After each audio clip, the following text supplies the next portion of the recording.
The spreadsheet looks unremarkable. Rows of numbers, columns of dates, the kind of customs document that exists by the millions in trade ministries around the world.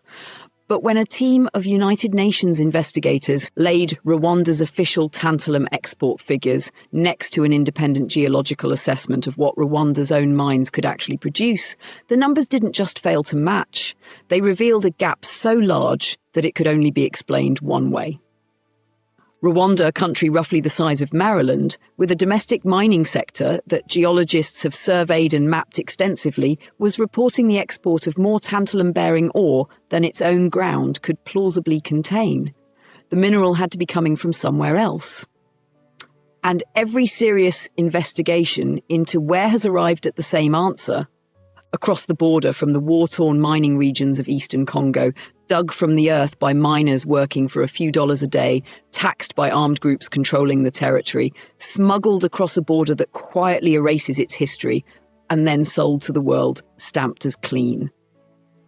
This is the story of that transformation, how a conflict mineral becomes, on paper, a peaceful one. It's a story about paperwork, geology, and a border that has functioned for over a decade as one of the most effective laundering machines in the global commodities trade.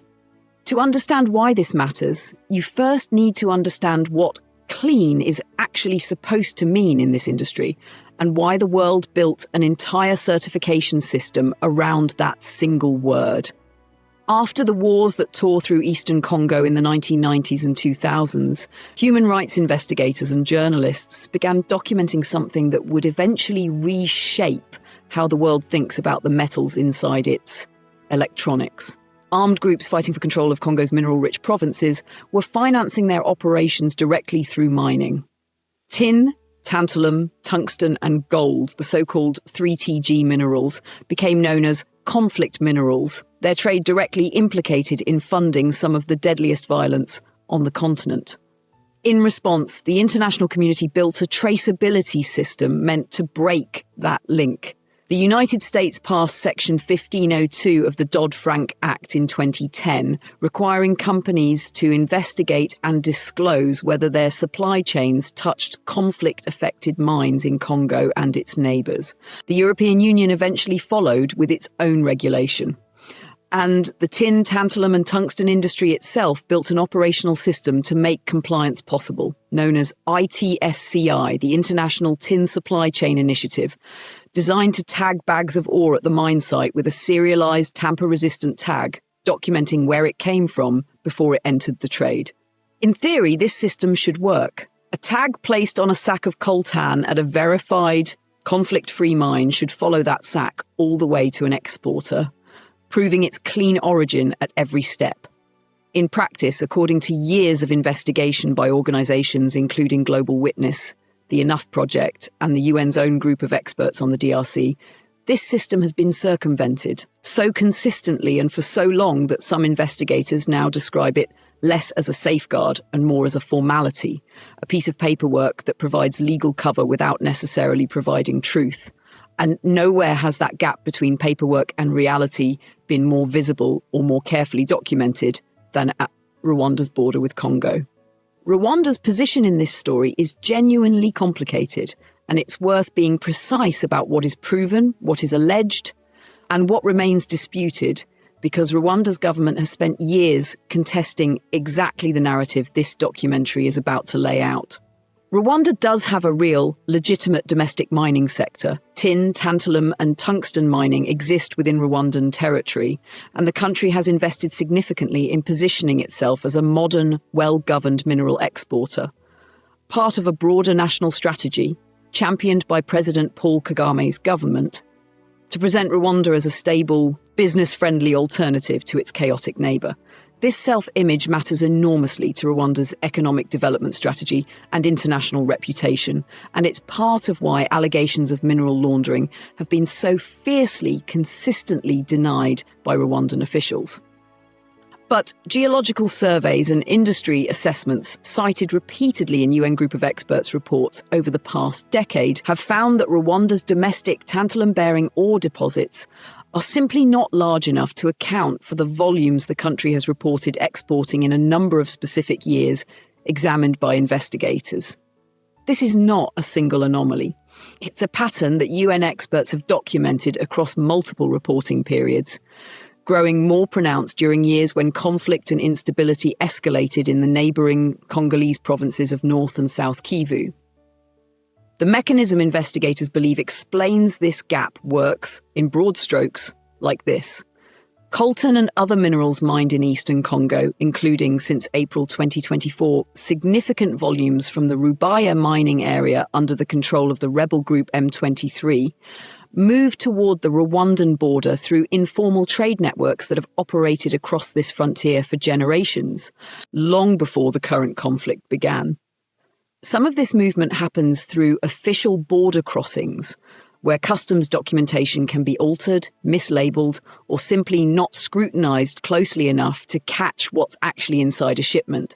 Some of it happens through informal crossings entirely, along forest paths, river routes, and rural communities straddling the border that have functioned as trade corridors, independent of formal state oversight, for decades.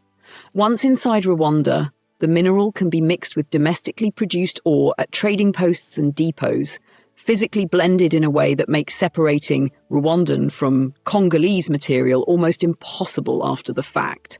Investigations by Global Witness have documented specific tactics used to give this blended or smuggled material the appearance of legitimate certification, including cases where ITSCI tags, meant to be permanently affixed to verified bags of ore at their point of origin, were found removed from legitimately tagged material and reattached to untagged or smuggled shipments, effectively transplanting a clean identity onto tainted cargo.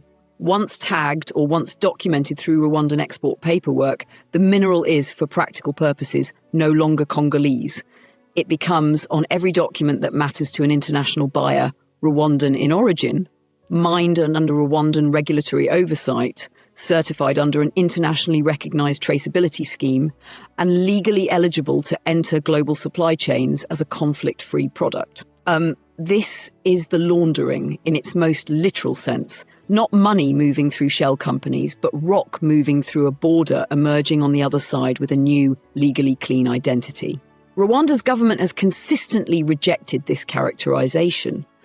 Officials have pointed to the country's own growing domestic mining investment, argued that geological assessments underestimate Rwanda's actual reserves, and framed accusations of laundering as politically motivated attacks, tied to the broader, separate dispute over Rwanda's alleged military support for M23. This is an important distinction to hold on to. Rwanda disputes both the extent of its military involvement in Congo's civil conflict and the extent of its role in mineral laundering. And while these two allegations are connected in the broader geopolitical picture, they rest on somewhat different bodies of evidence. The mineral laundering allegations rest heavily on export versus geology statistical analysis and documented tag fraud investigations. The military support allegations rest on UN witness testimony, captured equipment, and intelligence assessments. Both are serious. Neither has been resolved through any process Rwanda has accepted as legitimate. What makes this dispute so difficult to settle definitively is a problem we've touched on elsewhere in this series, but that deserves full attention here.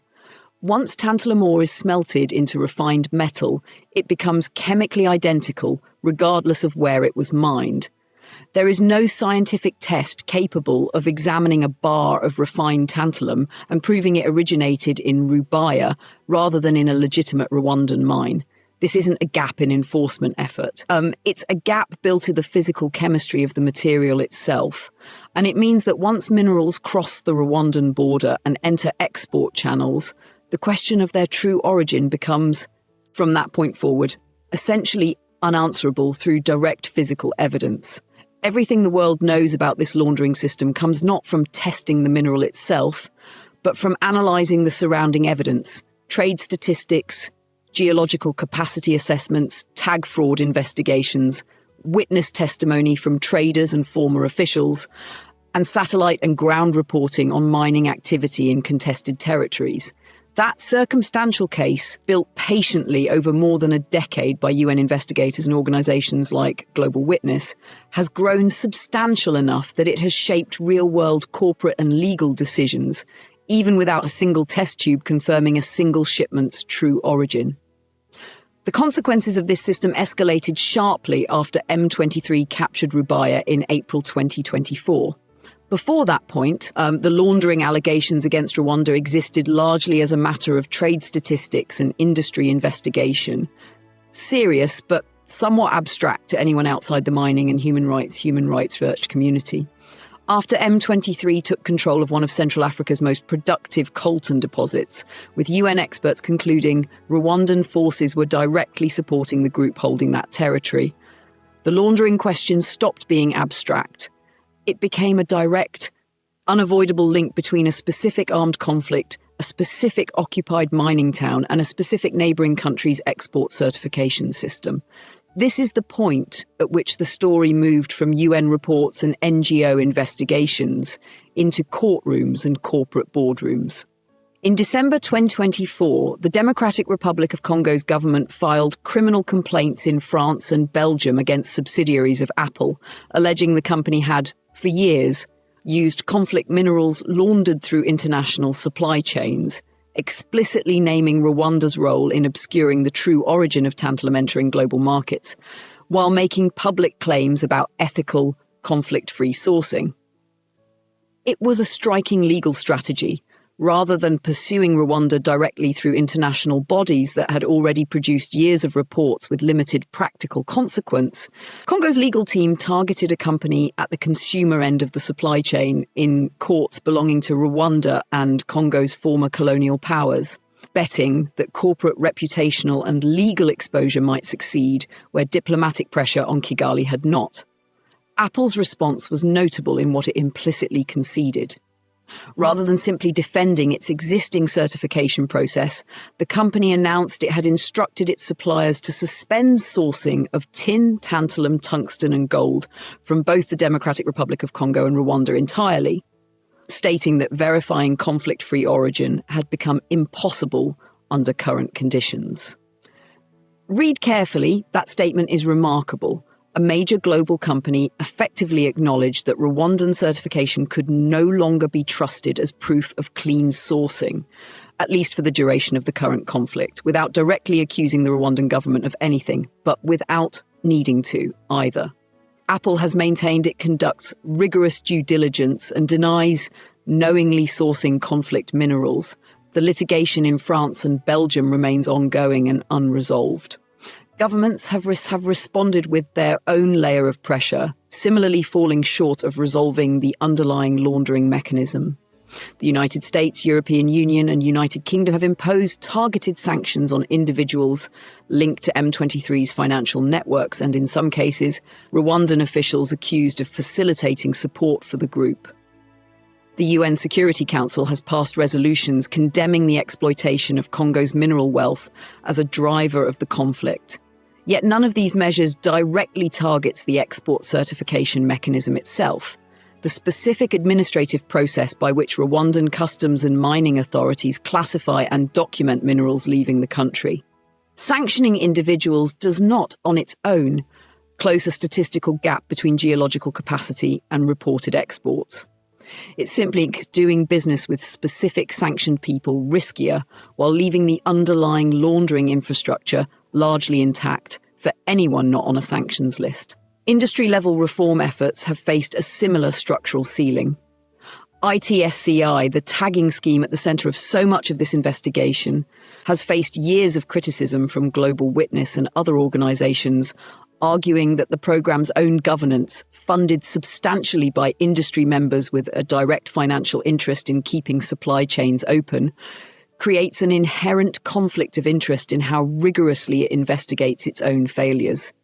ITSCI's defenders argue the programme has genuinely improved oversight compared to having no tagging system at all, and that abandoning the scheme entirely, rather than reforming it, would remove even the imperfect visibility currently in place.